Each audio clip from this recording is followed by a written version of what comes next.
નારાયણ રામ નારાયણ નારાયણ કૃષ્ણ નારાયણ નારાયણ નારાયણ કૃષ્ણ નારાયણ નારાયણ નારાયણ કૃષ્ણ નારાયણ નારાયણ નારાયણ કૃષ્ણ નારાયણ નારાયણ નારાયણ ગુરુ નારાયણ નારાયણ નારાયણ ગુરુ નારાયણ નારાયણ બ્રહ્મા નારાયણ નારાયણ નારાયણ બ્રહ્મા નારાયણ નારાયણ વિષ્ણુ નારાયણ નારાયણ નારાયણ વિષ્ણુ નારાયણ નારાયણ નારાયણ શિવ નારાયણ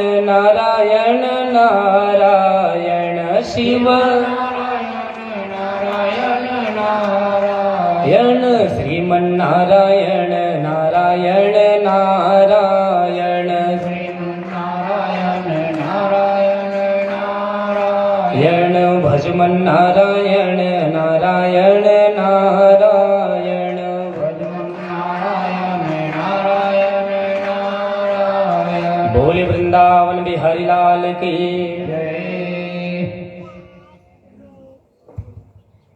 तो यही कारण बना द्रौपदी का जो चीर हरण था वो ही महाभारत युद्ध का सबसे बड़ा कारण बना। अगर यह जो धृतराष्ट्र है समय पाकर के अपने पुत्रों में यदि संपत्ति का बंटवारा यदि कर देता तो महाभारत जैसे विशाल युद्ध नहीं होता। प्रत्येक माता पिता को चाहिए अगर घर में 2 पुत्र है या 4 पुत्र है समय पा करके उनको उनके हिस्से की वस्तु दे देनी चाहिए। अगर समय पर नहीं दोगे परिवार उसका बढ़ेगा, घर में कलह समा जाएगी और घर में ही महाभारत प्रारंभ हो जाएगी। बोले वृंदावन बिहारी लाल की। तो घर के बड़े बुजुर्गों को चाहिए समय पा करके बिना झगड़े लड़ाई के उनके हिस्से की वस्तु उनको दे दो, इसी में घर में शांति रहेगी। हा? नहीं तो आजकल कानून का सहारा ले लेते हैं भाई। हा? पिता ही क्यों ना हो, पिता से भी कानून का सहारा लेकर के अपने हिस्से की वस्तु छीन लिया करते हैं। हा? दुर्योधनों की नीति आजकल सब पुत्र अपना लेते हैं। आपका तो है ही, मेरा तो मेरा है ही, लेकिन आपका भी मेरा है, ऐसा जो सोच रखता है वो मनुष्य रूप में ही दुर्योधन है। दुर्योधन नाम है का करो गांव में हवा का एक जन दुर्योधन नाम नहीं, बहुत गंदा नाम है। भूल के भी कोई अपन लेकर दुर्योधन नाम मत रखो। दुर्योधन दूसरों के धन पे जो नियत गड़ाए वही होता है दुर्योधन, है ना। बिल्कुल भी दुर्योधन नाम मत रखना किसी का।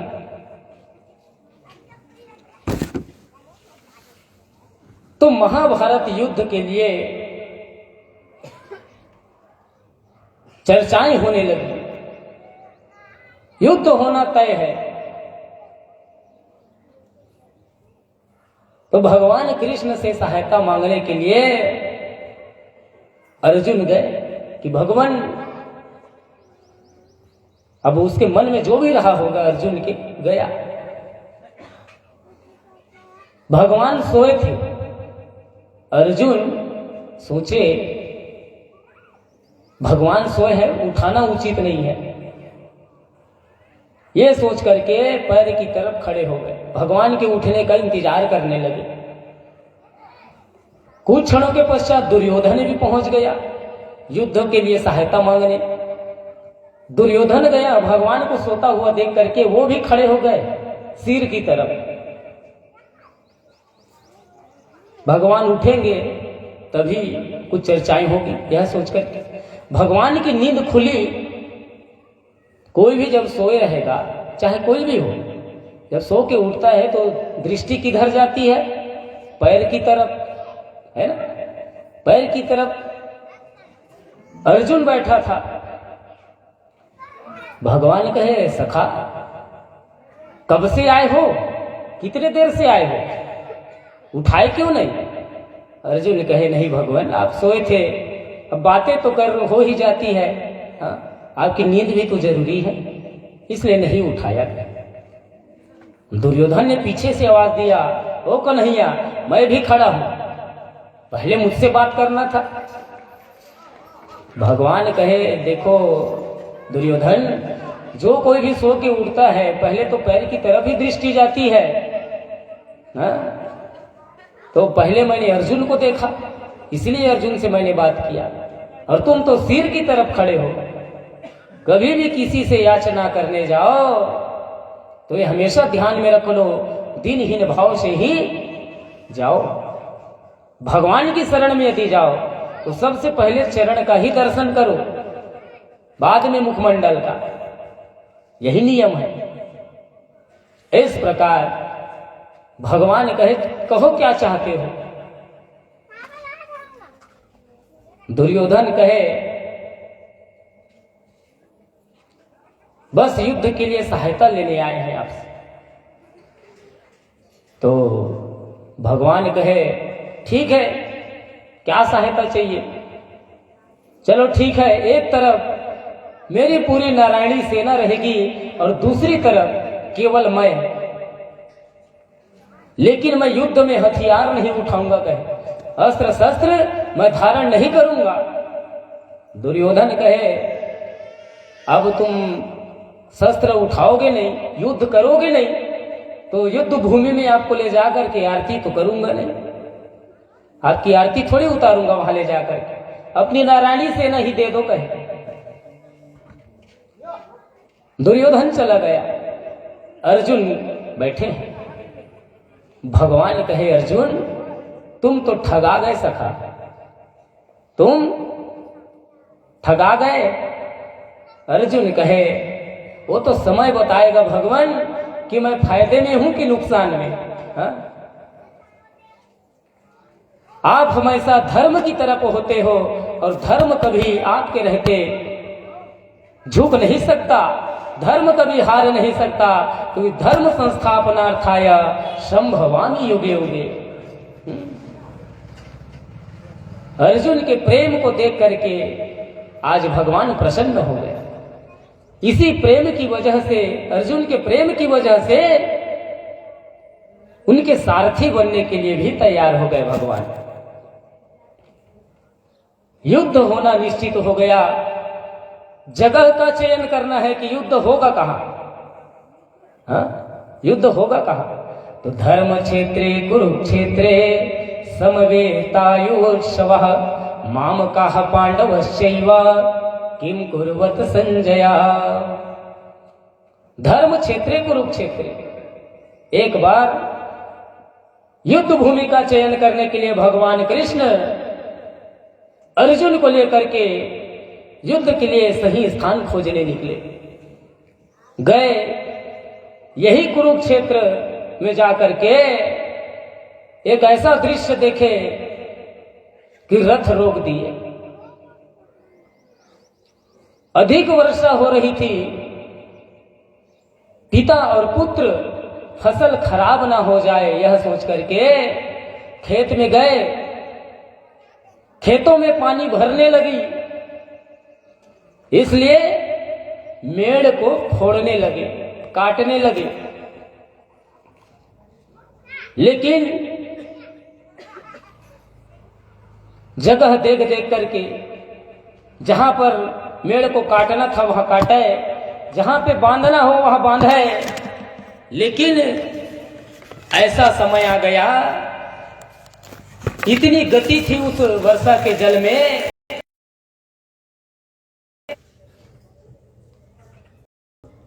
बहुत प्रयास किया, लेकिन जल का वेग इतना था कि जब जब माटी को वहां पर रखा है बांधने के लिए मेड़ में, तो जल उसको बहा ले जाए। बहुत प्रयास किया उस किसान ने, लेकिन बांध नहीं पाया। तो क्या किया, उठाया फावड़ा, अपने बच्चे को ही काट डाला और काट के मुंही में दबा दिया और पैरों से धांसने लगा अपने ही बच्चे को।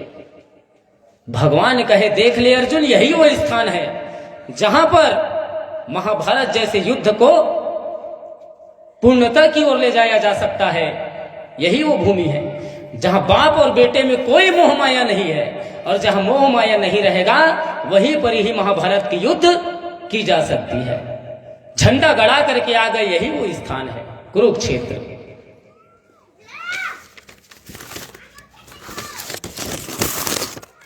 युद्ध का दिन निर्धारित हुआ। युद्ध भूमि में बड़े बड़े वीर बलवान योद्धा सब पहुंच गए। भगवान भी सारथी बने और अर्जुन का रथ हकालने के लिए उद्यत हुए। अर्जुन बैठा राजा की तरह और कहे, भगवान ले चलो रणभूमि में, मैं सबको देखना चाहता हूं कि किन किन के साथ मुझे युद्ध करनी है, किन किन के साथ मुझे युद्ध करनी है, मैं देखना चाहता हूं। कहे भगवान बीच में ले गए। बीच में जब ले गए, अर्जुन ने क्या देखा? अपने ही भाई बंधु गुरुजनों, भीष्म पितामह, द्रोणाचार्य, कृपाचार्य, ऐसे अपने ही परिवार को, गुरुजनों को देखा। अर्जुन ने गांडीव छोड़ दिया। कहे, भगवान ये तो मेरे सारे अपने हैं, भाई बंधु गुरुजन हैं, इन पर यदि मैं हथियार चलाऊंगा, शस्त्रों से यदि प्रहार करूंगा, ये सब मारे जाएंगे, तो कितना पाप लगेगा मुझे। हा? पाप लगेगा मुझे।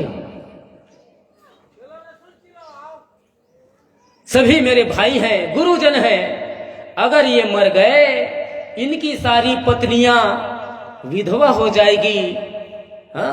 विधवा होने पर सही मार्ग पर चल पाई तो ठीक, यदि रास्ता भटक गई, कुमार्ग में चले जाएगी, तो वर्ण संकर संतानें उत्पन्न हो जाएगी, जो नरक ले जाने वाला होता है। नरक ले जाने वाला होता है वर्ण संकर संतान। कौन होता है वर्ण संकर?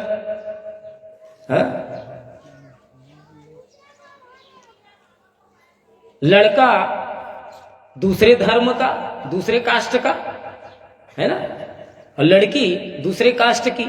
अलग अलग जाति के लड़का लड़की में अगर विवाह हो जाए और उनसे जो संतान प्रकट होता है, वो होता है वर्ण संकर संतान। और वर्ण संकर संतान नरक ले जाने वाला होता है। उनके द्वारा दिया गया पिंडदान, श्राद्ध, कर्म इत्यादि नहीं मिलता। इसलिए अपने जीवन में कभी भी अंतर जाति विवाह को महत्व मत देना। अंतर जाति विवाह को महत्व नहीं देना चाहिए।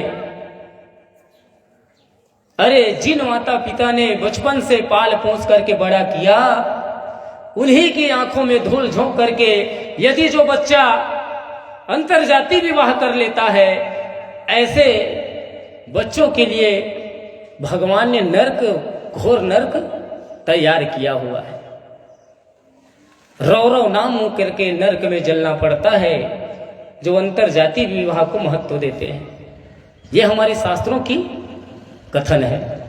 तो कभी भी अंतर जाति विवाह को अपने जीवन में महत्व नहीं देना चाहिए।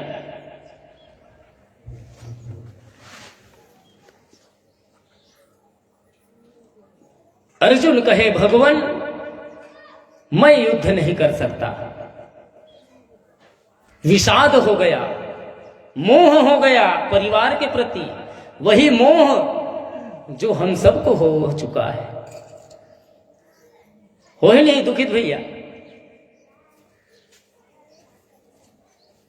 कोई बात नहीं, मौत से पीछा छुड़ाना तो बहुत कठिन है, लेकिन अपने जीवन को धन्य बनाने का सुंदर हमारे पास समय है, सुसमय।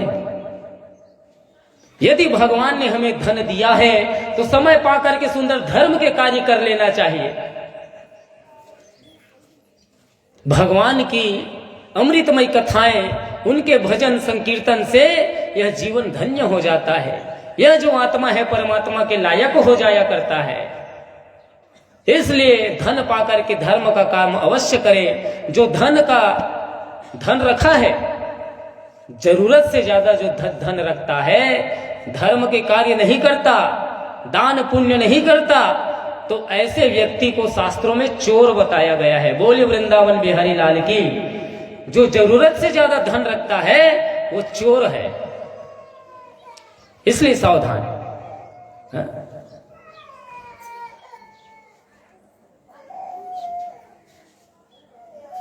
धर्म के कार्य कर ही लेना चाहिए। यही व्यक्ति को भगवान के लायक बना सकता है। अगर आप में सामर्थ्य है तो करिए, सामर्थ्य नहीं है तो कोई जरूरत नहीं है। परिवार का पालन करना भी एक धर्म है, कर्तव्य है प्राणी मात्र के लिए, है ना। क्षमता नहीं है तो कोई जरूरत नहीं है धर्म का आडंबर करने का, और अगर है क्षमता तो अवश्य ही करे, क्योंकि धन की शुद्धि दान करने से होती है। विचार कीजिए, आपने तो सुंदर किसानी किया है ना, फसल उगाया, उसे सोसाइटी में ले जाकर के बेच दिया, लेकिन जो नोट आपको दिया गया है कोई जरूरी तो नहीं है ना, क्यों धर्म का ही कार्य करके उन्होंने अर्जित किया होगा और आपको ला करके दिया होगा। यह भी तो हो सकता है किसी का छीन करके, है ना, गलत तरीके से किसी का धन ले करके आपको दिया गया, तो धन में तो अशुद्धि रहेगी। तो वह धन यदि शुद्ध करना है तो धर्म के कार्य में थोड़ा सा धन लगाइए, तब जाकर के आपके धन की शुद्धि होगी। धन की भी शुद्धि अति आवश्यक है। बोले वृंदावन बिहारी लाल की। श्री राम जय राम जय जय राम। बोलो श्री राम जय राम जय जय राम। हाँ, श्री राम जय राम जय जय राम। श्री राम जय राम जय जय राम। हाँ, मंगल भवनय मंगल हारी। मंगल भवन मंगल हारी। दवहु सुदशरथ अजीर बिहारी। दशरथ अजीर बिहारी। दीन दयाल विरद संभारी। दीन दयाल विरत संभारी। हरहु नाथ मम संकट भारी। हरहु नाथ मम संकट भारी। श्री राम जय राम जय जय राम। बोलो श्री राम जय राम जय जय राम। बोलो श्री राम जय राम जय जय राम। बोलो श्री राम जय राम जय जय राम। बोले वृंदावन बिहारी लाल की। जय। भगवान कहे, अर्जुन सारी तैयारियां हो चुकी है, यदि तुमको युद्ध करना ही नहीं था तो तुमने हां क्यों कहा? इतनी सारी तैयारियां हो चुकी, तमाम वीर योद्धा रणभूमि में आ चुके हैं, और अब तुम पीछे हट रहे हो। तुम पीछे हट नहीं सकते, अपने कर्तव्य से मुख मोड़ नहीं सकते। हाँ? और क्या पाप पुण्य की बातें करते हो अर्जुन? को पाप को पुण्य, क्या पाप और क्या पुण्य? यहां जितने भी वीर योद्धा हैं मेरे ही अनुमति से सब आए हुए हैं, और मेरे ही अनुमति से तुम युद्ध करोगे, और मेरे ही अनुमति से सब मारे जाएंगे, और सब मुझ में ही लीन हो जाएंगे। पाप पुण्य की चिंता ना कर, पाप नहीं लगेगा तुझे, जा मार डाल। मैं कहता हूं मार डाल सबको, तुझे पाप नहीं लगेगा। अर्जुन कहे, कैसे बात करते हो भगवान? आप ही कहते हो एक चींटी को भी मारने से पाप लगता है, और आप ही कह रहे हो कि सबको मार डाल, तुझे पाप नहीं लगेगा। कैसे समझूं आपके बातों को? भगवान कहे, सुन,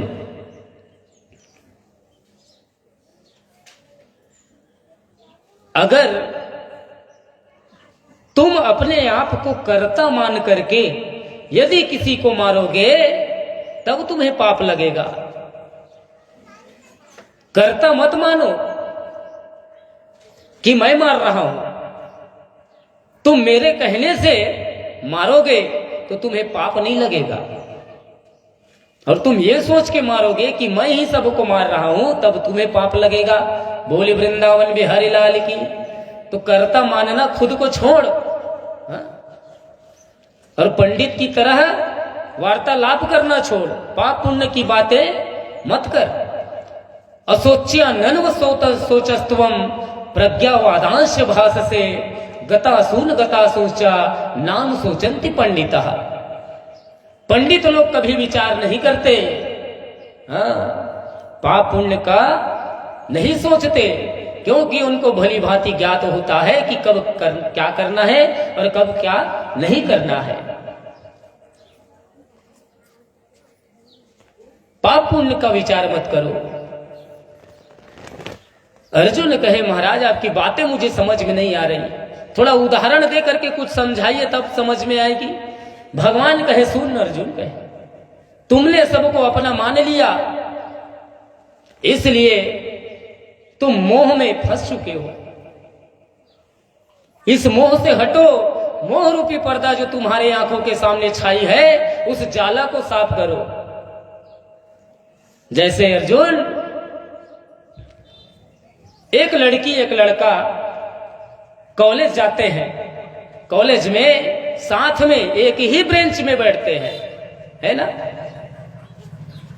ध्यान से सुनिएगा। कॉलेज में जाने वाले छात्र एक ही बेंच में बैठ रहे हैं, लड़की और लड़का। उन दोनों में ना तो दोस्ती है और ना ही दुश्मनी है, केवल एक साधारण से स्टूडेंट है ना? ज्यादा बातें भी नहीं होती एक दूसरे से। कॉलेज लाइफ चल रही थी कि अचानक लड़की की तबीयत हो गई खराब। 3 दिन से वो कॉलेज नहीं गई। चौथे दिन गई, लड़के को कुछ लगा होगा, अकेलापन महसूस हुआ होगा, अकेले बैठना टेबल में 3 दिन तक। जब चौथे दिन लड़की कॉलेज आई तो लड़के ने पूछा कैसे क्या हो गया था, 3 दिन से कॉलेज क्यों नहीं आई? लड़की ने जवाब दिया तबीयत खराब हो गया था इसलिए नहीं आ पाई।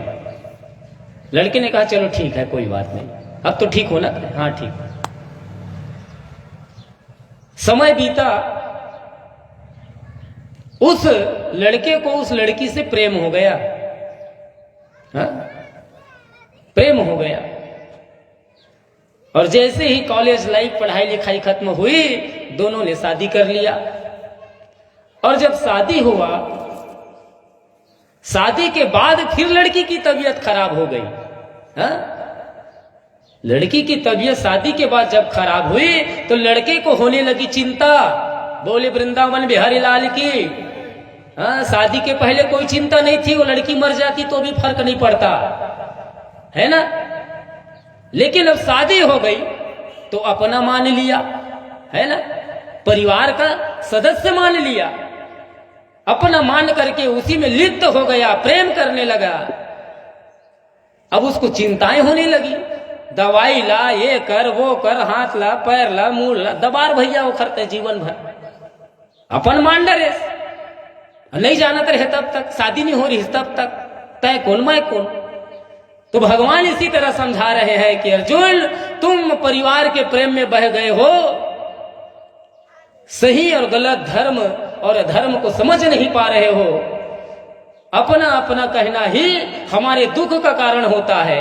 तुम सब इनको अपना समझ रहे हो, ये कोई तुम्हारे अपने नहीं, ये तो सब मेरे हैं कहे, और तुम भी मेरे हो। इस संसार में तुम्हारे नेत्रों से जितने भी वस्तु दिख रही है कुछ भी तुम्हारा नहीं, सब कुछ मेरा है। सब संपत्ति रघुपति के आई, है ना? अपना मानना छोड़, इस संसार में तेरा कुछ भी नहीं। जो शरीर लेकर के तू पैदा हुआ है वो शरीर भी तेरा नहीं। और मेरा मेरा कहता है, मेरे भाई मेरे गुरुजन कुछ भी तेरे नहीं, सब मेरे अंदर से प्रकट हुए हैं और सब अंत में मेरे अंदर ही आकर के लीन हो जाएंगे। तू भी मेरे अंदर आकर के लीन हो जाएगा। इसलिए मैं कहता हूं अर्जुन, उठा गांडी और मार डाल सबको। अर्जुन कहे महाराज कैसे मार डालूं? जिन गुरुजनों ने मुझे गांडीव पकड़ना सिखाया, जिन भाइयों के साथ में खेल करके मैं बड़ा हुआ, क्या उन्हीं को मार डालूं? गुरु जो पिता तुल्य है, भगवान के समान है, उन गुरु जी के ऊपर में मैं बाण चलाऊं? भीष्म पितामह के ऊपर मैं बाण चलाऊं? ये मुझसे नहीं होगा।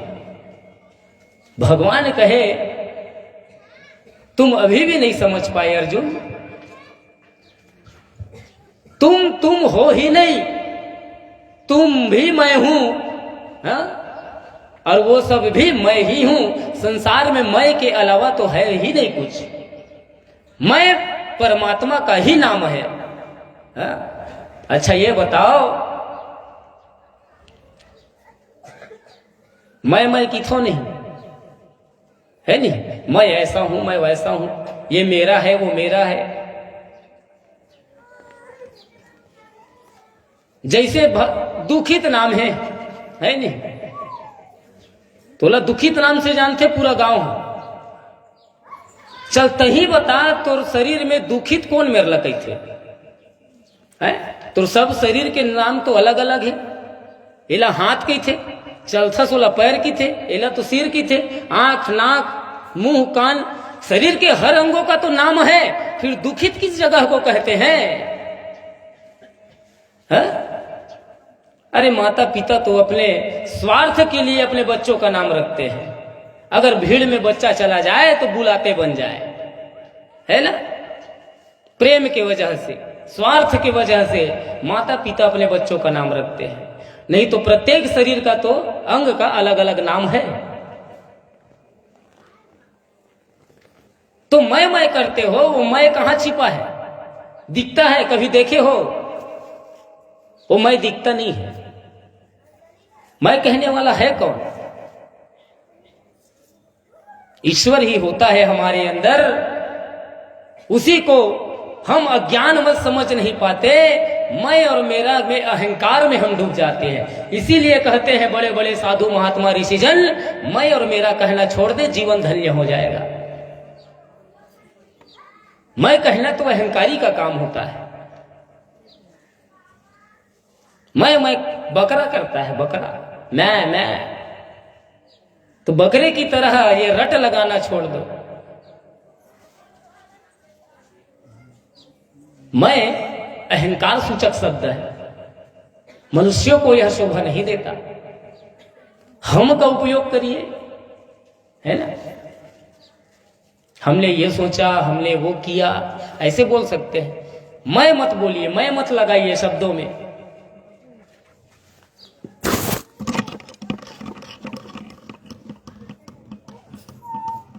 अर्जुन कहे पाप तो लगेगा प्रभु, है ना? मारूंगा तो पाप तो लगेगा ही, क्यों नहीं लगेगा? शास्त्रों में, पुराणों में तो यही बातें लिखी हुई है कि जीव हत्या करना पाप है। तो कैसे पाप नहीं लगेगा इन सबको मारने से? भगवान कहे पाप लगेगा। सुन कहे किसको मारेगा? ये जो पंच तत्व से बना शरीर है, इसको मारेगा? ये पांचों तत्व तो अंत में जाकर के अपने अपने में लीन हो जाएंगे। हा? यह जो शरीर है मिट्टी का तत्व है, मरने के बाद मिट्टी में मिल जाएगा। श्वास ले रहे हैं वायु तत्व है, वायु में जाकर के मिल जाएगा। आंखों से जो देख रहे हैं आकाश तत्व है, यह भी लीन हो जाएगा। भोजन करते हैं, जो पाचन क्रिया करती है अग्नि, जठराग्नि, अग्नि तत्व में लीन हो जाएगा। इस प्रकार यह जो शरीर दिख रहा है, यह तो लीन हो जाता है। फिर मारा किसने? किसको मारोगे? शरीर तो अपने अपने पंच तत्व में लीन हो जाएगा, और आत्मा तो कभी मरती नहीं। आत्मा तो अमर है। नैनम छिंदन्ति शस्त्राणि नैनम दहति पावका न चैनम क्लेदयन्त्यापो न शोषयति मारुता। न उसे अग्नि जला सकती है, न पानी उसे भिगा सकती है, न वायु सुखा सकती है। किसी में सामर्थ्य नहीं जो आत्मा को मार सके, फिर तुझे पाप कैसे लगेगा? अर्जुन चुप हो गए। बोले वृंदावन बिहारी लाल की, श्रीमन नारायण नारायण नारायण, नारायण नारायण नारायण, भजमन नारायण नारायण नारायण, भजमन ब्रह्मा नारायण नारायण नारायण, ब्रह्मा नारायण, विष्णु नारायण नारायण नारायण, विष्णु नारायण,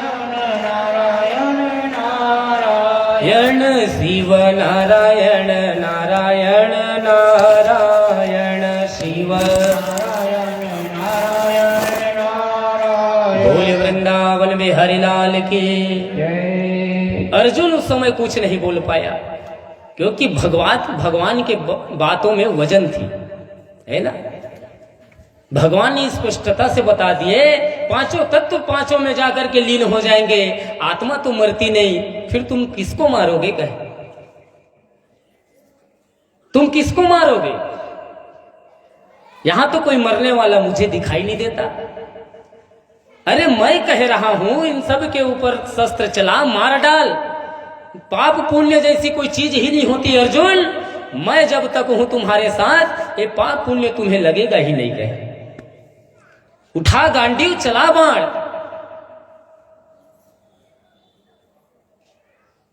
जे मैं तुम्हें कमांडर की तरह आदेश देता हूं। कहे जैसे एक कमांडर साधारण से पुलिस को आदेश देता है, फायर कर डालो, तो साधारण जो पुलिस होता है फायर करके मार डालता है।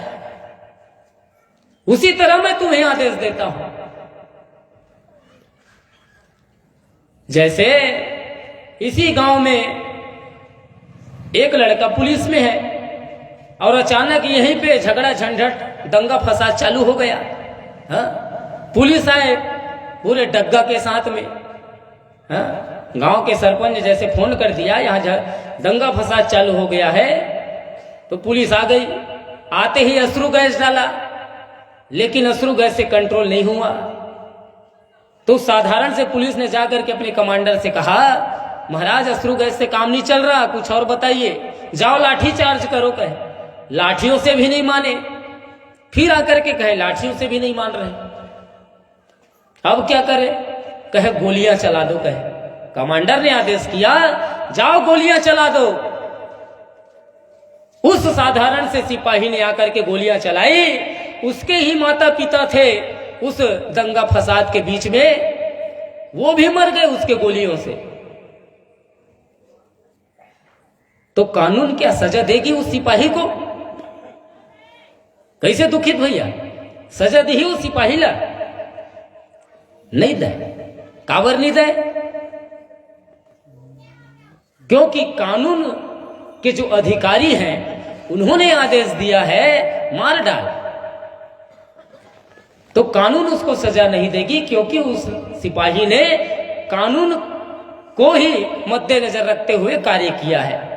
अपने अधिकारी के कहे अनुसार उन्होंने गोली मारा है और उसके माता पिता मर गए। इसीलिए अर्जुन, उस कमांडर की तरह मैं तुझे आदेश देता हूं, उठा गांडीव, मार डाल। अपने परिवार को भी तू मारेगा, तुझे पाप नहीं लगेगा।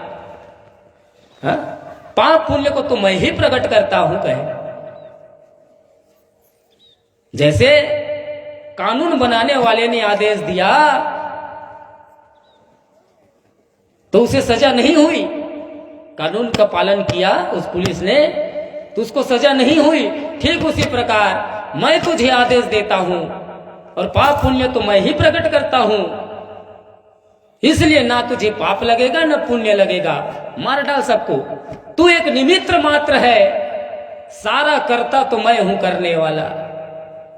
मैं तुझे निमित्त बना रहा हूं क्योंकि मुझे धर्म की स्थापना करनी है, और अगर तू गांडीव नहीं उठाएगा तो मैं सबको मार डालूंगा। कहे अर्जुन, कहे भगवान आप ऐसा बिल्कुल मत करिए, आपने प्रण लिया है, कसम खाया है कि आप शस्त्र नहीं उठाएंगे, आप अपने वचन को ना तोड़ें। अर्जुन भी मित्रता रखते हैं भगवान के साथ, और अर्जुन कभी नहीं चाहेंगे कि उनके मित्र का वचन टूट जाए। इसलिए कहे आपको शस्त्र उठाने की जरूरत नहीं है माधव।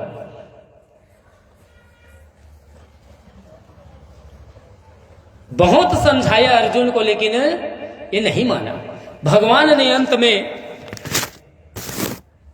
अपने विराट स्वरूप का दर्शन कराया अर्जुन को कि देख ले अर्जुन, मैं हूं कौन।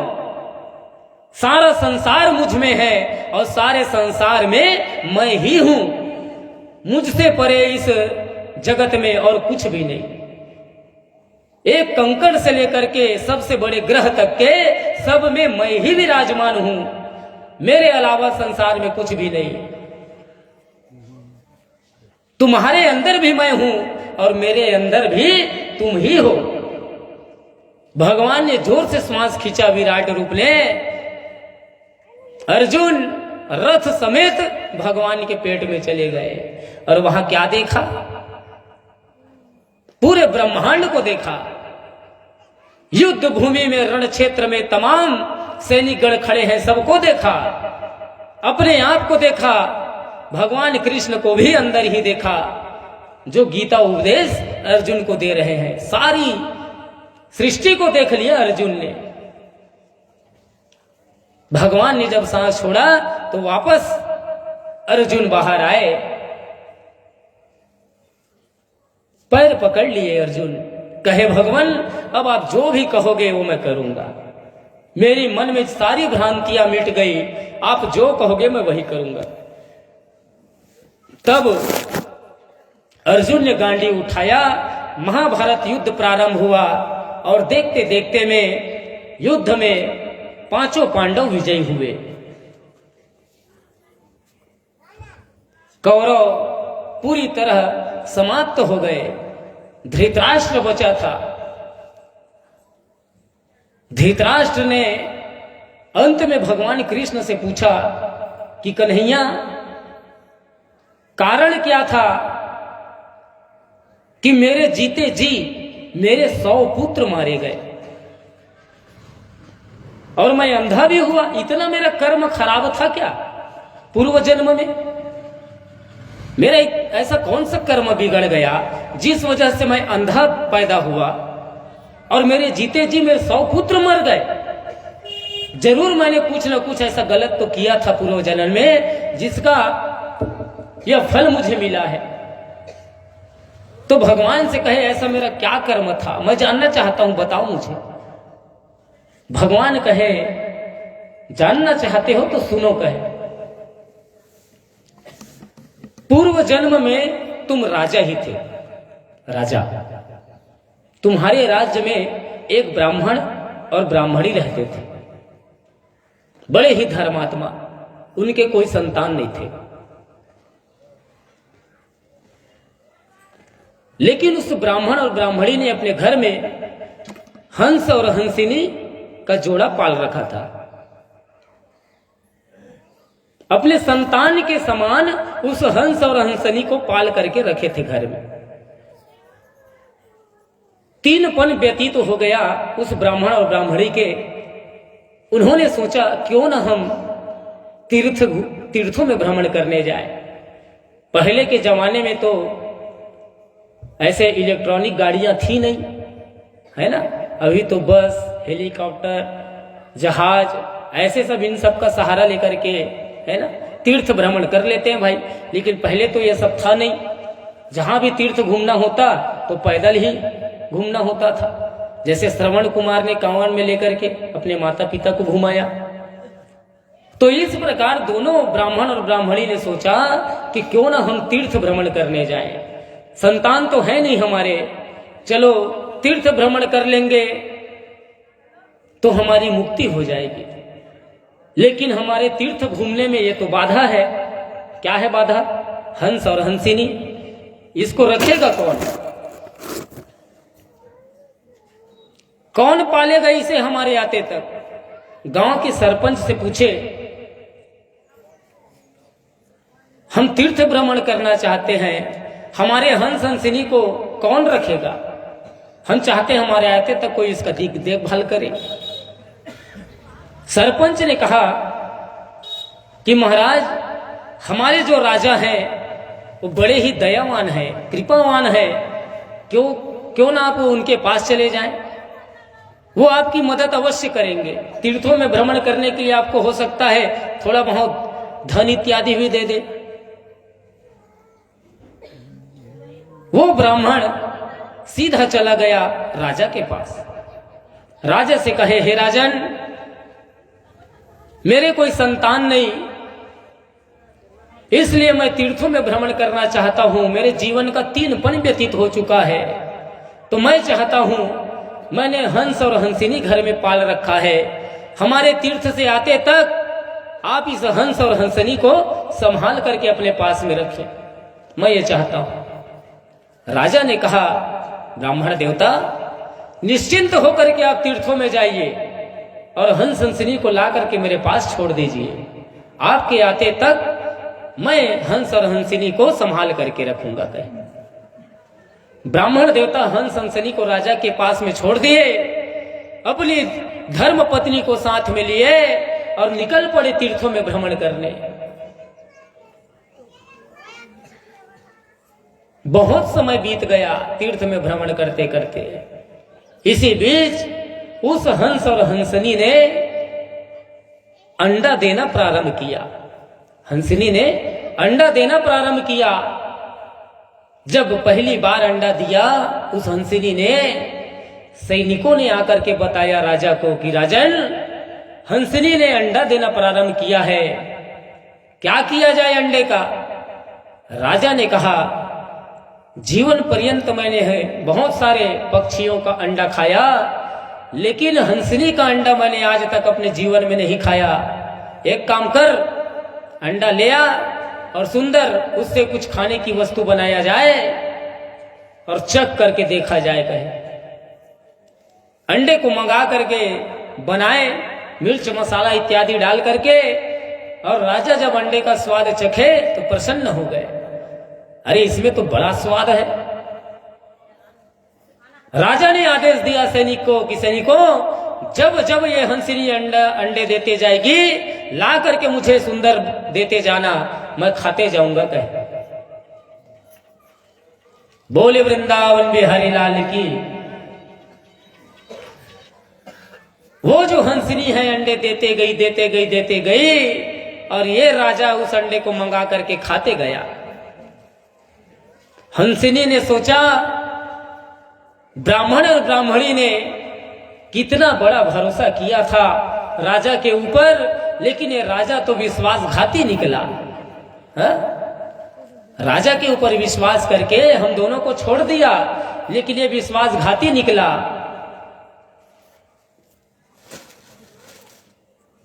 उस हंसिनी ने श्राप दे दिया राजा को कि जा, तूने विश्वासघात किया है, इसका परिणाम तुझे भोगना पड़ेगा। उस हंस हंसिनी ने अपने प्राण को त्याग दिया, उसको भी ये राजा खा गया, हंस हंसिनी को खा गया। अब ब्राह्मण देवता अपनी पत्नी के साथ तीर्थ भ्रमण करके आए। वापस जब आए, राजा के पास गए, कहे राजन, हम तीर्थों से आ चुके हैं, हमारे हंस और हंसिनी को हमें वापस किया जाए। ब्राह्मण देवता कहे, नारायण। राजा कहे कि ब्राह्मण देवता, तुम्हारे जाने के वियोग के कारण उन दोनों ने प्राण त्याग दिए। तुम्हारे दूर होने से उनको बहुत दुख हुआ, और उस वियोग को सहन न कर पाए, उन दोनों ने अपना प्राण त्याग दिया।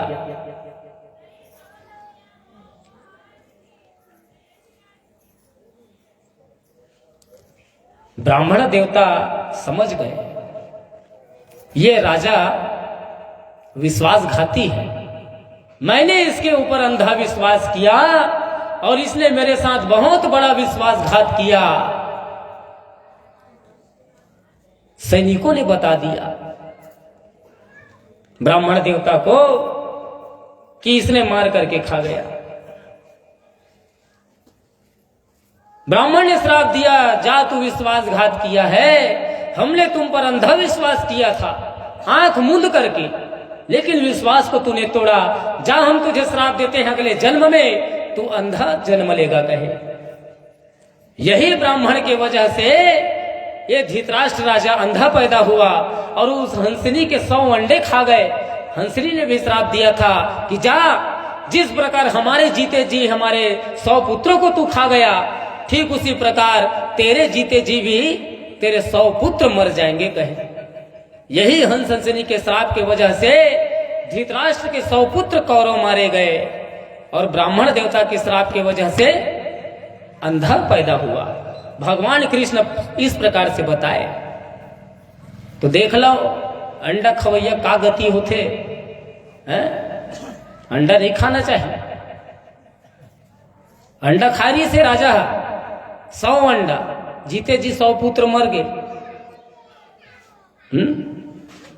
ये जन्म में खाहू, अगले जन्म में छूटू हो चीज ला, है नहीं?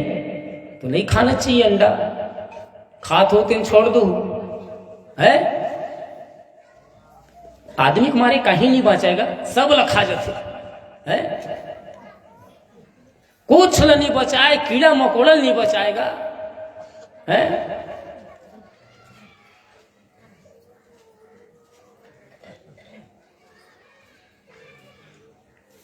तुलसीदास बड़ा ही घला मार थे, मनुष्य शरीर के बहुत दुर्लभ है ना।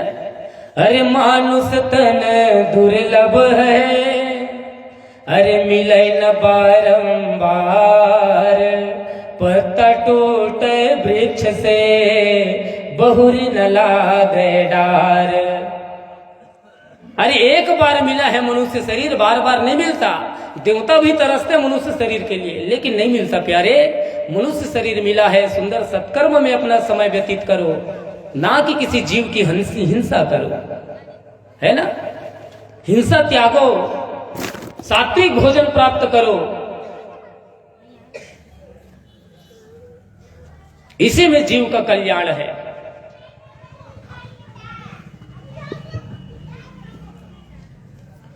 डेढ़ बजे थे, आगे कार्यक्रम बढ़ाया जाए कि कथल बढ़ाया जाए है। बहुत सारे काम है, कथा को यहीं पर विराम देते हैं। गीता तो अपार है ना। और कभी आएंगे तो अच्छे से समझने का प्रयास करेंगे। जितना भी बना टूटी फूटी वाणी से मैंने आपको सुना दिया। चलिए अब तुलसी वर्षा का जो कार्य है उसे आगे बढ़ाते हैं।